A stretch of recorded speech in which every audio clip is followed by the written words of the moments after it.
Chris, the long pre-season is over. Season's about to begin. How are the boys? Excited. I think that's a word. It's been, as you say, a long pre-season, and the build-up's been really solid. And so the opportunity to get out there tomorrow night and put what we've worked on into practice is exciting. Can you get a sense from the boys how keen they are to finally put it into battle? Well, I mean, the sense you get is by the way they've applied themselves throughout the pre-season, because it's been tough. We've driven an objective of making them bigger, stronger and faster, and we've achieved that according to the numbers, and that doesn't come easy, so they've worked hard. So yeah, it's been good. Have they exceeded your expectations from the start of pre-season, what you hoped to get out from this time? No, I think what they've done is they've come up to where I thought we'd be at this time, and really all I was asking for them was commitment. I wanted to see an attitude that they wanted to be here and they wanted to buy into what we were trying to achieve, and they've done that in spades. Hartpury first up. They've had a couple of pre-season games. This first game of the season, how tough is it to prepare for an opposition? Well, when it comes to analysis, it's tough because the only footage we've got is a pre-season game they played against Worcester, and we haven't got a raft of games to look back at so we can pick up trends on what they do in attack and defence. But, you know, to be honest, in most games we play this year, if not all games, it'll be about what we do and how well we do what we do, and the opposition will have to deal with that. You've been able to add a couple of players to your squad this week. They'll be involved on Friday night in Charlie Gibbons, the hooker, and Dan Moore. Tell us a bit about them. Yeah, well, Charlie's come off an injury, long-term injury. He was part of the Exeter Academy program, and through a friend and a mate of mine, an opportunity. He said, this guy's worth it.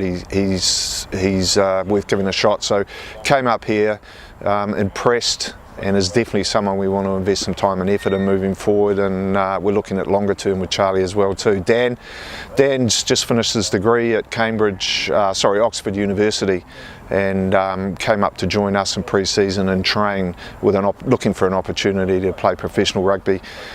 He's the sort of character that we're looking for. He's got massive work ethic, great character, and he's got some talent. It's a Canadian boy. He probably feels more comfortable with a hockey stick in his hand than a rugby ball, but you know, if we had 40 Dan Moores in the squad, we'd be doing well. You've got 6 new players in your starting lineup. You think there's a good mix of continuity from last year and those new faces? Yeah, definitely. And I think that the exciting thing is the way the existing players have bought into the changes in attack and defence that we've introduced, and it's been a real challenge for the coaching staff and for the players, but they've taken it on well. In terms of the group as a whole, injury-wise, how are you near full fitness for the start of the campaign? Yeah, not too bad. We've obviously got our long-term injured. We've got 3 or 4 players who are still coming back from surgery. We should see Mikey Myerscough back in within the first 3 weeks of the season. Mark Thomas not far behind, and Lewis Brown not far behind as well too. So, you know, apart from that, fingers crossed we come through this weekend, we don't add to that list. And the competition as a whole, when you look across it, obviously London Irish are going to be big favourites for it. Ealing have invested once again heavily. But other than that, it's a pretty tight competition. Well, definitely, and I think with the strength that Coventry are providing coming up from National 1, I think that there's going to be there shouldn't be, and there won't be any easy matches, and if you're not on your game, you're going to get punished. You as a coach, you've had many pre-seasons as a player and a coach now. How excited do you get about the eve of a new season? Extremely excited, to the point where I probably won't get a lot of sleep tonight. I'll be going over in my head, have we done everything we possibly can? Are we as prepared as we need to be? The answer won't come out until probably about 9:30 Friday night, tomorrow night, but I get pretty anxious, pretty nervous on the day as well too. New for this season, we've asked the fans to send in their questions for yourself, Chris. We'll run through a few of those and see where we get from there. We'll start with the ones on Twitter on #AskStirlo. Question from Angela. Fast forward to April, what will good, great and need to do better look like? Great question, Angela. I think great will be playing at a consistent level, which is going to allow us to get the results that we want. So consistency, we're looking for greatness in that. So good will be the steady development of individuals towards the team, and what we're going to need to work on, I would say, would be one, strengthening the squad moving forward, and two, just increasing, establishing where we're at and not accepting that and trying to strive to get better. And so, you know, we're always going to want to improve. Next question from Andy. He's asked, what has the board said to you about investment? Well, there's been a number of conversations, and I think the first thing that needs to be realised is that, with all due respect, and I hope this doesn't come across the wrong way, but I wouldn't be here if there wasn't some form of certainty in the future of Yorkshire Carnegie and the drive to play at the top level in English rugby. They've provided us with extra funding to strengthen the squad, i.e. The addition of Dan Moore and Charlie Gibbons, and there's some other areas of the squad that we're going to be looking to strengthen in the near future. The longer future is looking very bright, and there should be some confirmation of exactly what that looks like in the near future. Next one from Richard Cotton. He asks, when you arrived at Carnegie, what was the single most important change you felt you needed to make? I think it was pretty apparent to me, and coming over here, the potential of this club is just enormous. Everything is here. Facilities, the rugby business structure is here. It's a big city. It warrants a premiership rugby team, not only in Leeds but also in Yorkshire. Everything is here. What I found was that there was just misalignment.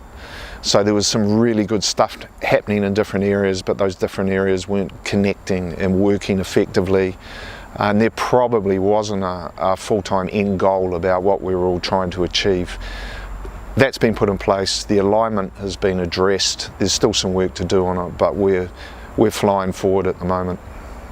And the final one from Twitter is from Nick. Will the club still look to involve some of the young talent from the Senior Academy and Leeds Beckett Uni as they did last year? Yeah, they looked, firstly the Senior Academy, or the Academy, is a fantastic part, and it's a jewel in our crown. I think along with the medical department, the Academy is world class. The player development systems and processes that they've got would rank as good, if not better, than most of the ones in New Zealand that I've worked around. We will be looking, and the players from the Academy have taken a full part in pre-season, and you will find that they will be involved in matches as well this year. Links with Leeds Beckett University, we've had Leeds Beckett players training with us. The stronger that they are, the stronger we'll be, and the stronger we are, the stronger we can help to make them. So it's about bringing everything really close together and everyone working for each other. A couple of questions on Instagram. One from Chris. What will you consider achievable target for the end of the season? Well, achievable target, I mean, I think satisfaction will come from consistency and performance. And consistency in performance, if we stay injury free, you can't control that, unfortunately. You know, we'll get the results that we want, and we'll be there or thereabouts, and we'll be competitive. You know, so that's the thing. It's week in, week out training, each training, making sure that we're delivering a good level of consistency at a high performance. And finally, one from Susie Woofenden. How does the championship compare now to when you were involved with the Pirates? I'm not sure. Obviously there's a few changes in clubs. From what I've observed so far in Yorkshire Carnegie, we've got some real strength. The opposition clubs, I think, you know, the next few weeks will give me a really clear indication on where the competition sits in relation to 2009 to 2012 when I was here last.